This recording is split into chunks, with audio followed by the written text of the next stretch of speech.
Quero saudar a todos na paz do Senhor. Eu quero ler o texto que está no meu coração para conciliar a proposta temática. Atos dos Apóstolos, capítulo 18. Muito obrigado. Atos dos Apóstolos, capítulo 18. Tem um texto que eu quero tomar por parte. Versículo 26, para utilizar do contexto, tanto anterior como posterior, Atos 18, 26. Apolo, portanto, começou a pregar com ousadia na sinagoga, e assim que Priscila e Áquila o ouviram, convidaram-no para uma visita à casa deles e lhe explicaram com acerto e clareza o caminho de Deus. Amém? Eu li na versão King James 1611. Queiram tornar os vossos assentos, por gentileza.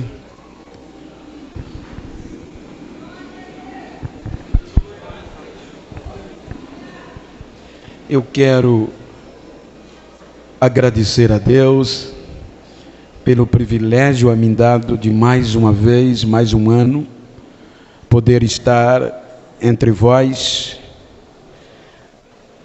participando do Congresso de Jovens. Para mim é uma alegria imensurável. Quero agradecer ao pastor Joanir, com a sua muito digna esposa, irmã Elisete, pastor Itemar, com a sua muito digna esposa, irmã Ione, e eu quero, em nome deles, agradecer e externar esta gratidão a todo este corpo ministerial, à igreja, em nome de Jesus. Quero agradecer ao pastor Francis pelo convite que me foi formulado, a credibilidade em nome do pastor. Ele me convidou e é uma honra para mim. Muito obrigado a ele e todos que compõem a coordenação jovens e obviamente a toda a juventude pelo privilégio a mim dado. Quero agradecer o carinho, o cuidado, a receptividade desde a minha chegada no aeroporto, da locomoção, desde o cooperador Garcias, a Denilson, que de uma forma admirável me conduziram até aqui, pastor Neudson, que me pegou no hotel, e aqueles que também irão me levar de volta. Já quero externar a minha gratidão pelo carinho de vocês. Gostaria de citar muitos nomes, mas os irmãos vão de compreender que eu posso esquecer de alguns, mas quero reverenciar a todos os demais companheiros, amigos de regiões adjacentes. Aqui tem o Lucas de Aimoré. Quero, em nome também do pastor Edson, externar a minha gratidão a todos os obreiros adjacentes de regiões vizinhas, e ao Daniel, coordenador da Umadipa. Muito obrigado por ter vindo me dar o privilégio de revê-lo junto com a sua comitiva. Queridos, nós temos lido um texto tratando-se de um jovem, e eu quero tomar por base este texto e o seu contexto para transmitir a mensagem que está no meu coração para uma geração jovem, propondo-lhes o que Paulo escreveu à igreja em Colossos. A igreja na época, uma cidade que distanciava cerca de 15 quilômetros na fronteira com Laodiceia.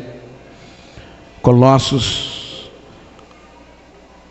estava na região da Frígia, hoje Turquia, tem um nome diferente, Porém, quando Paulo escreve a carta aos irmãos de Colossos, é porque ele ficou sabendo por Epáfras que os irmãos de Colossos estavam sendo influenciados a não crer mais em alguns ventos que entraram, que estavam tentando tirar a certeza da ressurreição, da graça, do poder de Cristo. Então eles estavam cometendo muitos erros graves, e Paulo os motiva para que não fixasse a sua esperança na terra ou no que é terrestre. Por isso, quando ele começa o capítulo, ele vai pedir para que eles busquem o conhecimento do alto, tendo em vista que foram ressuscitados com Cristo. E sendo assim, ele motiva-os dizendo que não se obstivessem simplesmente nas coisas terrestres, mas o conhecimento do alto era melhor, porque quando Cristo viesse a se manifestar, todos iriam ser glorificados com ele na sua manifestação. Então eu quero tomar por base para uma nova geração jovem o contexto do conhecimento do alto. Os irmãos hão de convir que quando nós analisamos a história bíblica, os irmãos observam que havia dentro da Torá, dentro da lei, isto foi dado ao povo judeu, de onde provém a nossa fé. Então diz a tradição, a Bíblia faz menção de que os pais deveriam incutir, ensinar aos filhos desde a tenra idade o conhecimento de Deus, de quem era Deus no concernente da lei. Então o pai e a mãe, principalmente o pai, tinha o dever de, quando a criança completava de 5 a 6 anos, eles incutir, impregnar no coração e na mente da criança o conhecimento de Deus. Quando esta criança completava de 12 a 13 anos, dentro da cultura, eles iam passar para a maioridade dentro da cultura, e para isso era o período fundamental, se observarmos psicologicamente no contexto da puberdade, porque a puberdade geralmente é de 12 a 15 anos, é o período da mutação do corpo, é o período que o corpo do ser humano vai receber a principal mutação. Então é nesta hora que, se alguém queira aplicar dentro de uma geração uma cultura, uma doutrina ou uma ideia, começa, esta é a melhor hora. Ele está passando para a adolescência, consequentemente a juventude. E se você conseguir impregnar nesta data, nesta fase, tudo que você queira, esta criança, ou este adolescente, ou este jovem, dificilmente vai mudar o que aprendeu. Por isso que 12 a 13 anos, eles passavam pelo bar mitzvah, bar, filho, mitzvah, mandamento, filhos do mandamento. Então agora eles estavam prontos para aprender, dentro de uma forma mais contundente, o contexto da lei. E era aqui que entrava o contexto dos mestres, os mestres que iriam ministrar sobre esta geração o contexto da palavra, da lei, da Torá. Por isso que os irmãos observam que era difícil tirar a lei de um judeu ou alterá-la para o contexto que quisesse, porque eles eram formados desde a tenra idade, e assim era de geração a geração. Mas os irmãos hão de convir que os próprios líderes deturparam o conceito da lei. Então vem o cativeiro, e o cativeiro vai denegrir a imagem, ou seja, eles perdem o verdadeiro sentido da lei. Por isso que agora vem Deus punir, e se implicava dizer que havia acabado, porque eles não observaram o sentido do conhecer Deus, do que levava eles a Deus. Depois do cativeiro, eles voltam. Os irmãos observem que quando eles voltam, eles não têm mais liberdades, nem política, nem o contexto geográfico. Eles estão subalternos. Agora, de Babilônia, eles passam para os medos e persas. Contudo, com cerca de 364, 5 anos antes de Cristo, é quando o Império Grego-Macedônio, ele assume, ele predomina por meio do poder do exército Alexandre o Grande, toda a Palestina. E os gregos eram um país, digamos assim, da pós-modernidade da época. Era a geração avançada, era a geração democrática, era a geração do crescimento de oportunidade. Então, Alexandre o Grande incentivava a nova geração de líderes a esquecerem as suas culturas e a impregnar dentre eles a cultura grega. E com isso, o conhecimento da cultura grega vai substituir em uma boa parte as culturas das províncias dominadas pelos gregos macedônios. Então, agora elas vêm para a Palestina, e sendo assim, os líderes judeus recebiam propinas, recebiam incentivos para tentar tirar da nova geração a cultura deles e impregnar a cultura grega. Diz a história que é aqui que a nova geração de hebreus, os jovens, vão começar a decair e a perder a aptidão, o desejo de conhecer Deus, tendo em vista que agora a cultura grega tinha uma visão terrestre de crescimento, sobretudo pelos Jogos Olímpicos, que era extremamente famosos na época. Os espetáculos faziam com que a nova geração tivesse um crescimento social, de fama e de prosperidade.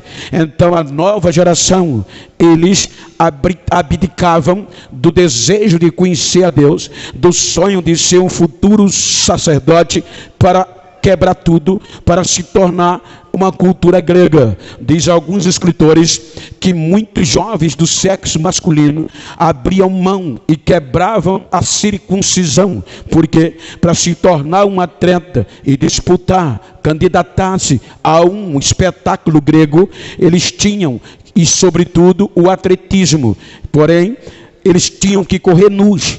E correndo nus, os judeus tinham o sinal da circuncisão, e era vergonhoso para a cultura moderna. Então eles faziam uma cirurgia, tiravam o sinal da circuncisão, quebrando assim a aliança de Deus com Abraão. E isso era o que ia valendo para a nova geração.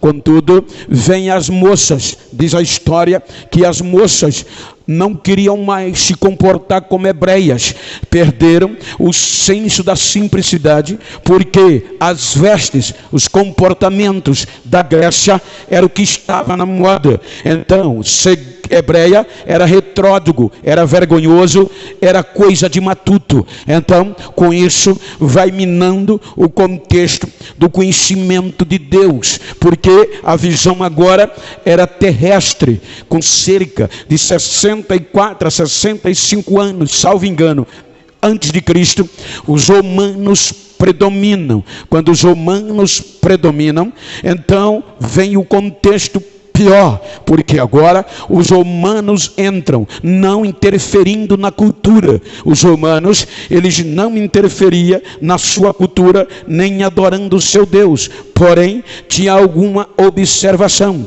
Eles vêm primeiro com o contexto político. Agora é Roma que vai nomear o sumo sacerdote. E nomeando o sumo sacerdote, ele mexe com todo o ministério. Por exemplo, estamos diante de a maior autoridade eclesiástica aqui, pastor Joanir. Ora, se mexer com ele, mexe com todos. Ou seja, então assim, agora diz Lucas que quem colocou Anás e Caifás foi Quirino. E Quirino era aliado de Roma. E agora os homens que dominavam a religião, o culto e a adoração, que tinha o dever de levar a nova geração a Deus, agora vão perder o sentido do conhecimento original de Deus. Então aqui vejam que começavam a deturpar, porque Roma pedia obediência, confusão, desordem pública, qualquer coisa que o sumo sacerdote, eles não tivessem o domínio do povo, Roma ameaçava substituir. Por isso que eles evitavam qualquer tumulto público, qualquer confusão e qualquer um que se levantassem dizendo algo contra César, o imperador. Então era dever deles proteger a imagem de César. Então, com isso, vai deixar o conhecimento de Deus. E dentro de uma visão histórica, há um escritor que agora me foge o nome, é judeu, e ele escreve o templo. Ele relata que agora o interesse se tornou político, partidário e econômico por parte de quem tinha o dever de formar a nova geração de conhecimento de Deus. Então diz ele que o monopólio comercial ficou por conta do sacerdócio. Por exemplo, eu tenho que manter o meu cargo, e para manter o meu cargo eu vou agradar aqueles que estão me ladeando. Então vejam que quando Anás venceu o seu tempo, quem assume é Caifás, mas o domínio ainda era de Anás. Por isso que os irmãos vejam que quando prenderam Jesus, não levaram para a casa de Caifás, mas de Anás, que era mais velho do que Caifás.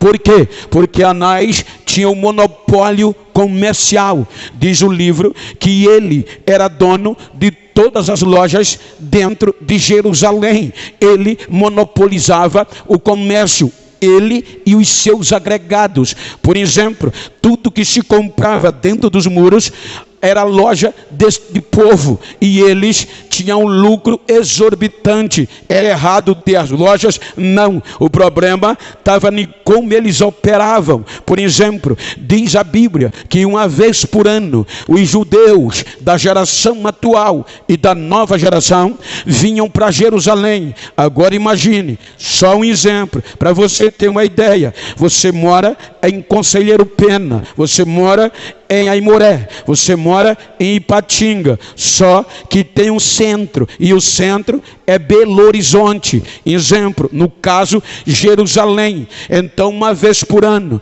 os judeus, vamos dizer para você ter uma ideia, que morava nessas cidades longe de Jerusalém, tinham que vir a Jerusalém, porque era o dia da redenção, da expiação, e eles traziam as suas ofertas. Uns ralavam para trazer os seus animais para os sacrifícios, os pobres pombos, rolinhas, e assim ia os mais ricos, carneiros e novilhos. Porém, quando eles iam no dia do sacrifício, vinha com as suas ofertas, com as ofertas de coentro, de cominho, e ia entrar em Jerusalém, tinha uma brites, e a brite era dos representantes sacerdotais, porque eles agora iam examinar se o animal, se o coentro, se a rolinha, se o pombo era puro para entrar para o sacrifício. Então, todos que vinham tinham que passar pela brites, e eles analisavam. Os irmãos já observaram, hoje mais não, mas tinha tempo que um guarda te parava, enquanto você descia, ele quebrava a lateral, para dizer que você tinha que pagar multa. Então assim, quando eles traziam os animais, eles olhavam e achavam defeito onde não tinha. Os pombos, as rolinhas, eles olhavam e diziam: não entra. Por que eles não deixavam entrar? Porque se não entrar, lá, eles vão ter que comprar lá dentro. E a loja de quem lá dentro? Da cúpula que manipulava o comércio. Então cada um tinha uma taxa financeira para agradar a si mesmo e manter o cargo. Então era uma distribuição de propina de um para o outro. Quando eles entravam, eles traziam a moeda de fora para ofertar, porém eles não aceitavam. Você tem que trocar a moeda pela moeda do templo. Era errado? Não. Onde estava errado? A taxa cambial era muito alta para o pobre. Os irmãos estão entendendo agora, porque quando Jesus vem para um dia desse, que chega em Jerusalém, já tinha mesa com moeda, mesa com pombo, mesa com rolinha, mesa com tudo lá dentro. Aí Jesus não aguenta, mete a madeira, derruba e ainda grita, solta os pombos, derruba as moedas e diz: a casa de meu pai é casa de oração, e vocês transformaram em um lugar de ladrão. Veja o que estava acontecendo, o caos e o pior. A nova geração estava sendo preparada para isso. Por meio de quê? Dos dominantes. Porque tanto o poder sacerdotal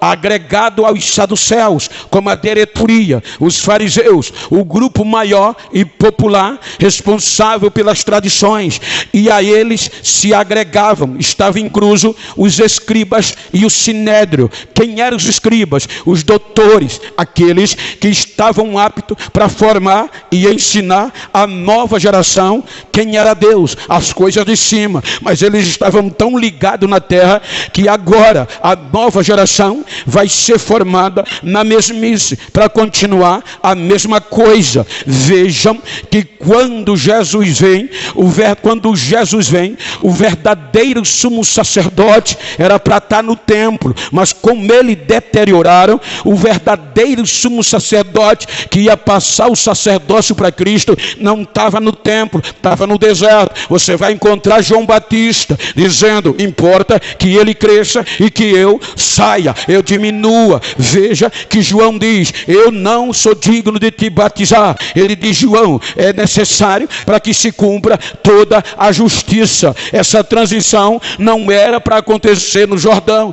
mas no templo em Jerusalém, para cumprir a glória da segunda casa. Mas aqui a deturpação estava tão feia. Então é neste contexto que cada pai fariseu tinha um sonho de doar, de mandar, de investir ao seu filho de 12, pregador, pastor, a observação de ser um mestre da lei. É aqui que cada pai judeu investia o que podia para mandar seus filhos para passar pelo Bar Mitzvah e estudar e futuramente ser um mestre da lei. É aqui que entra a família de sangue nobre. É aqui que entra o autor da carta do tema, com razão de falar conhecimento do alto e conhecimento da terra. Observem que a família de Saulo era de sangue nobre, sangue azul, descendente do primeiro rei de Israel, família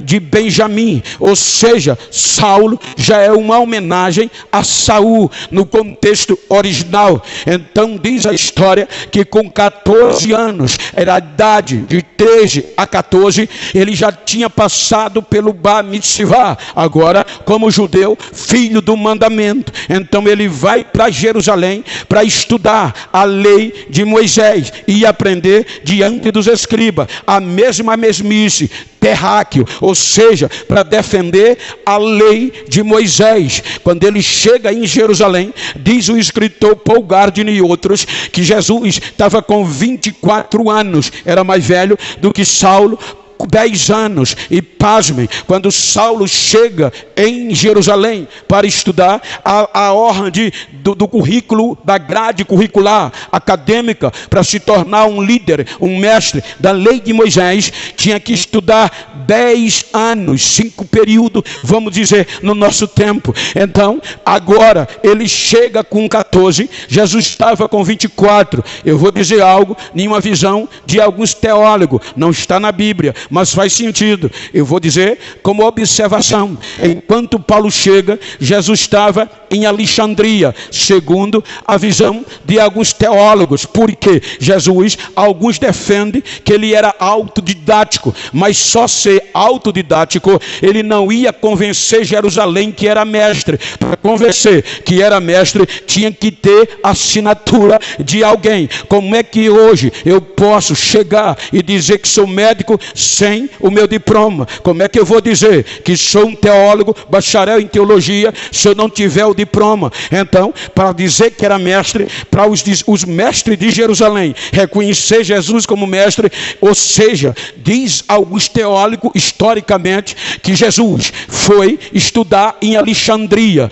Alexandria era a melhor faculdade entre elas, dentro do contexto da lei de Moisés, e era onde? No Egito. Os irmãos lembram que Moisés estudou nas melhores faculdades do Egito, Mênfis e Heliópolis. Eu tive o prazer de fazer 2 cursos no Egito. Então é lindo quando você debruça na história. Então veja que o tempo vai passando. Quando Alexandre domina o Egito e toda a terra, ele muda o nome para Alexandria, em homenagem a si próprio ou a algum parente. Então Alexandria agora, dentro da corrente mosaica, era o melhor lugar, era a melhor faculdade. Se você convidar um pregador hoje e dizer: o senhor é bacharel, é teólogo, sou, estudou aonde? Em Pindamonhangaba, acabou, filho. É um currículo admirável, é o melhor, ou seja, ele é respeitado. Aqui era Alexandria. Quando Jesus completa 30 anos, arredondando 29 e alguns meses, diz a Bíblia: do Egito chamei meu filho. Então alguns teólogos dizem que ele vem do Egito para começar o ministério. Quando ele vem, vai direto para o batismo. Vejam que só João reconheceu: eis o Cordeiro que tira o pecado do mundo. Ele é batizado agora, formado com diploma, mestre por direito e exercido, mas não resolvia. Porque para ele começar, primeiro veio o Espírito Santo de Deus e repousou sobre ele. Porque pode ter catedrático, pode ser catedrático, pode ter diploma, pode falar bonito, mas se o Espírito não tiver, vai ser só balela, vai ser só barulho.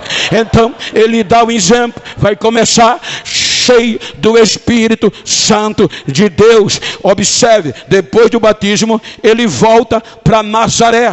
A Bíblia diz que ele vai para o culto num dia de sábado, e naquele dia ele vai ler o texto de Isaías. Aí quando ele vai ler o texto, veja que a Bíblia diz que muitos diziam: quem é esse rapaz? Que sabedoria é essa? Mas ele não é o filho de José e de Maria. Isso implica dizer que ele não viveu toda a vida ali. Tinha gente que não conhecia ele. Então ele diz: o Espírito do Senhor Deus é sobre mim, pois ele me ungiu para pregar boas novas aos pobres, abrir os olhos do cego e tirar os presos da prisão. Veja que ele começa não pelo diploma, mas pelo Espírito Santo de Deus.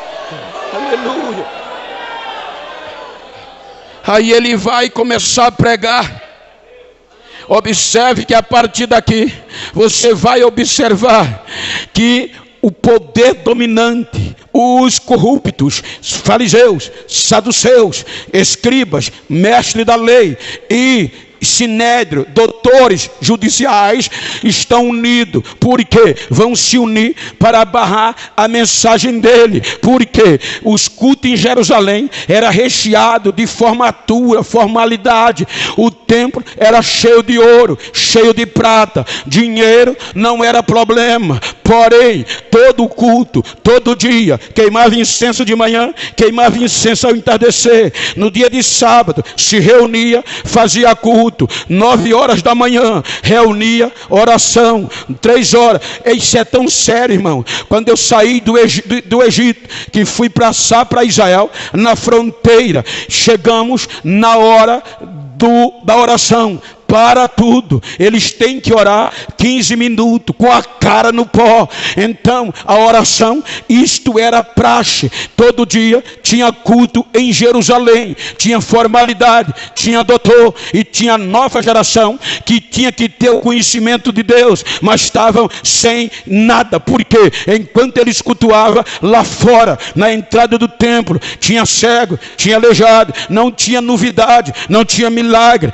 Começava o culto, só rituais, mas o Espírito de Deus não estava lá. Começava o culto, terminava o culto, as pessoas saíam do mesmo jeito, só religiosidade, mas espiritualidade, conhecimento de Deus, nada. Então agora aparece lá do norte, de onde eles diziam: dali nunca vai sair um doutor, dali nunca vem ninguém que preste, dali nunca vai sair um profeta. Agora a notícia chega em Jerusalém, o norte, a Galileia está pegando fogo. O que é que está acontecendo? Surgiu um profeta chamado Jesus de Nazaré, e ele é diferente. Lá ele não tem tempo para pregar, ele prega no meio da rua, mas o povo traz os demoniados, traz os enfermos. Quando vê ele, os demônios correm, os enfermos são curados, o negócio pega fogo. Ele está fazendo a diferença. Aleluia.